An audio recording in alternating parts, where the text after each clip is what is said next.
S Kuman मिंथागी अरानबा प्रोपेगेंडादा अखोइना थाजगदबा लेते लालहौलु मंगा हौकिबा मार्च 12 मसाना NSCN-IM गी आर्मी चीफ एस कुमान मिंथा म्यांमार हाइजबा अमना ट्रिसेरस एक्टिविटी ऑफ जनरल एंथोनी की कैप्शन पीदुना इखिबा आर्टिकल असिमा अंगकपो पोई असिगुम्बा अरानबा प्रोपेगेंडा असिदा लांग ओइदुना लमदम असिगेल होमी सिंह थुगुमसी हाइना आइना थिंख्रबा लुमंगा KCP KYKL प्रीपाक प्रोमा सोंग कोइरेंगना लुचिंगबा UNLF ना पुना खुदेक पीदुना थादोरबा स्टेटमेंट अमदा फोंदोरगली लुपसिंग असिना पुना थादोरकपा चिरोल असिना हाइखिबदी एस कुमान मिंथा म्यांमार हाइरिबा मियो असिना इरिबा आर्टिकल असिना NSCN-IM गी आर्मी चीफ जनरल एंथोनी सिमरेना तौरिबा अरानबा सिंह नागा अमदी मितै प्रूफ अनिगी मरक्ता साउन अमांगाता थोंगनाबा ओइहले तसेंगना NSCN-IM गी मतंगदा लालहौबसिंगना मनुंग हंजिना खंगबा लेते अमदी मखोइगी थबक थौरंगा मखोइगी कदिगुम्बा थौंग अमतदा मरी लेनदे महाकी वाफमसिंग अदुदी इंटेलिजेंस यूनिट नत्रगा NSCN-IM खक्ता खंगदबा वाफमनी मसिदा अखोइना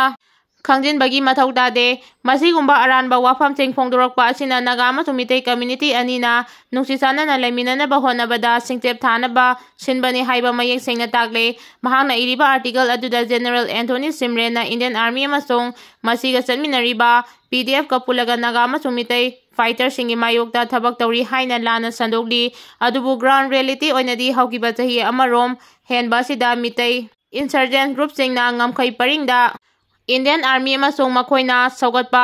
KNFB गा लांथेंग चथदुना लागली सांगलबा मतम असिदा जनरल एंथोनी सिमरेना इंडियन आर्मी गा पुना थबक तौमिनबा चिंगनबा वाफम अमता लेते मणिपुरदा कुकी अमसुंग मितै अनिगी मरक्ता खुथोंगनबा असिदा अखोइना यौसिनखिबा लेते अमदी ngamkhaiदा अखोइगी मरक्ता सिसफायर साइन तौखिबसु लेते ngamkhai lanthok lansen tauba haibasi अखोइना इरोमदोम तौजबा थबक अमनी मसिदा कनागी मतेंग लौबा अमदी हाइजबा लेते हाइबा वाफम फोंदोखि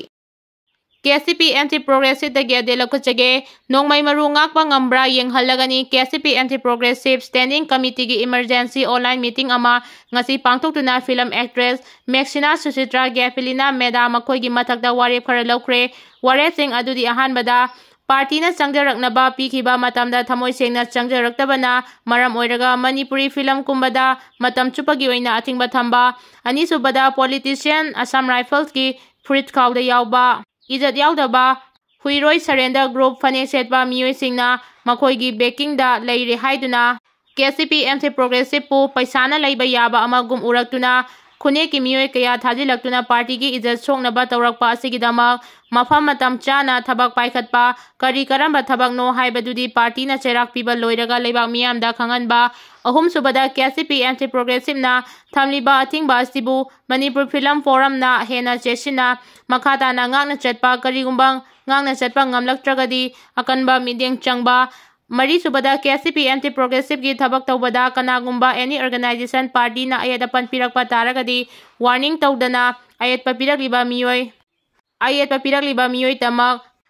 खनगलगा चेराक पिबा मंगा सुबदा पॉलिटिशियन ठिकादार मपुंग ओइना MLA मिनिस्टर सिंगना नुपी ओइबि सिंगदा नमपुदा नमजा नमथेक पिबदा चेनरम लगदी अकनबा चेराक पिबा लोइनना नुपीबु सानापोट कुम खंदुना अमुक्तंग तुमिनबदा 50,000 पिबा ठिका पीबगी रिपोर्टसु पार्टी दा लेरे मियामनसु KCP निबु हाइरगदी पैसा पिरगा याबा ओइना उबिरिबदु KCP MT Progressive तदी उबिरकनु KCP MT Progressive ति सरेंडर ग्रुप फने सेटपा हुइरोइ नते मियांगी थाजबसु कैदौनुंगदा मांगहनजरोइ हाइबा वाफमसु पार्टी की माइकेदगी थमजरी अहोंगपुंग लाइफमलेन की थोंजिंदा तेलिसिंगना फमजिंदुना लमता थांगदगी लाइथौ पांगथोहनगिद्रे तेलिसिंगना लिसिंग अमगा चामापन हुमद्रा माथोइदगी हौरगा खुदोंचाबा लौनबा होनरगा लाकपा अदुना ngасidi मखोइगी ओइबा लाइसंग लोइना छाजिनखिबना सरoi खांगफम फावबा लेरक्त्रे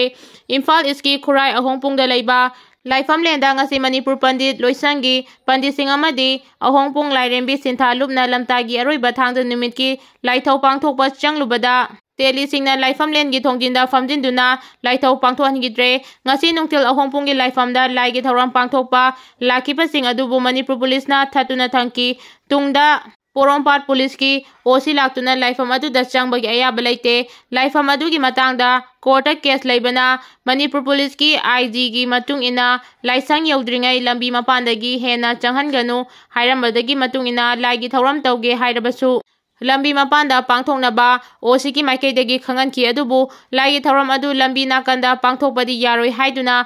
पांथोखिद्रे थौदोक असिगी मतंगदा मणिपुर पंडित लोइसंगी पंडित ngari yambam khombana paumi singda phongdorkhibada khurai ahompungda leiriba lairembigi laisang asi sahi kayagi mamangdagi historical monument eki makhada protect tawraga leiba laifam amani laifam asida kanaguma miyo emana lai khurumba lakpada thingpham thokte lamta thangdagi ahanba numitagi hauna manipur pandit loisangna khurai ahompungda sahi khudingi laithau pangtoktuna lakli ngasi lamta thangdagi aroiba numit asidasu laigi thaugal tawnanaba hailei Maira Kasanaba Lakpada Mafam Aduda Leiba, Delhi Singna Athing Bapirak Basi Mag Laibak Tibani, Leiba Miangi Yaifanabagi Damak, Tony Zage, Hyderabad Pau, Athing Bapirak Basina, Kariguma Matamamada, Manipur Pandi, Loisangamadi, Utra Sanglena Singba Singda, Delhi Singna, Hyderabagi Matam Lakpada, Ngasi Makoina Uliba, Thawangasi, Manipur Pandi, Loisangna, Kauroi, Matamaduda Sapchana Pakumpigani, Teli Singna Lisingama Chamapan, Humdrama Toydagi Hauraga, Kudong Tabalonaba, Honaraga Lakpa, Dunanga City, Makoi Yoiba, Laisang Loina Sajin Kibana, Saroi Kangkwan Fauba, Electric Haina Fundoki. Myanmar da earthquake Taubada Sikiba, Chin Kuki, Refuser Singi, Asibangakani, God ki plan Oidoini, Thanks God, Laman Kumbase Isorda Sinazari. Delhi da Thabal Chomna Chingba Hara Kumai asi Khudakta Topiyu, Masi Mama Oibi Kayana Yaningde, Makoi Matakta, Torapa Afabatagi Daita, Makoi Mama Mapana Pugadabani Haina Mediagi Maikeda, Imasina Paudam Lagli. Awaba Taraba Myanmar Madi Thailand Modina Mateng Pangani Haiba Thakali Adubu, Miyoi Lising Hompugi Matakta Lanjanari Bamanipuri Gidi, Ngasi Fawa Palakri, Payeng Biren.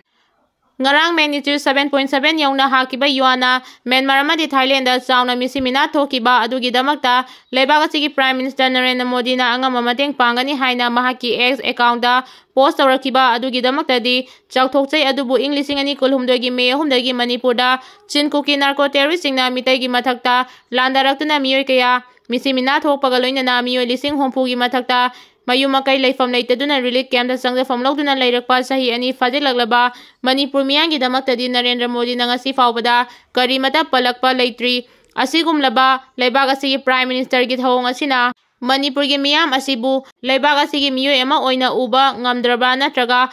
Aikoi Sibu Tumit Kangum na Kalabra Haina, Hanagi Fayen Kendragi, MLA, Ningthauzam Birena Fondokre. Wafama Singasi Hanagi MLA Sigi Fayeng de Laiba, Farmhouse da mitai serau baga mari lenana pangthokiba yaifa paudel pibagi pawi mifamda fongdokibani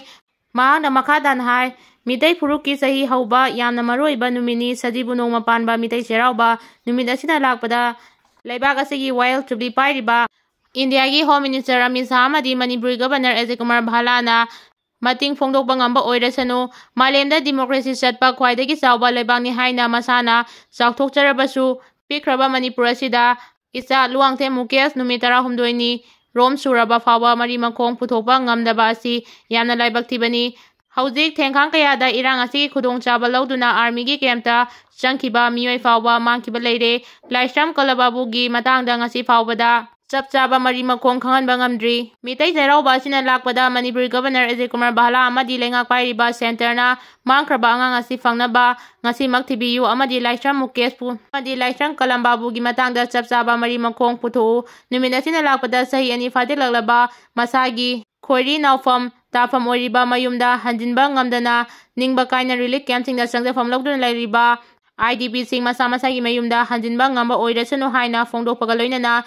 Manipur gi irang asi atubada loisinabagi damakta Bharat ki Prime Minister Narendra Modi na mideng changbiduna akhanaba package pigidabani haina fongdoki. Delhi da advocate oina leiriba inaw Syam 5P se mitai singbu yamna saurambani haujikti mogi Kuki leaders amadi CSO singi aronb agenda khanglakla male separate administration ga amata support tawroi haina extra fongdorakre.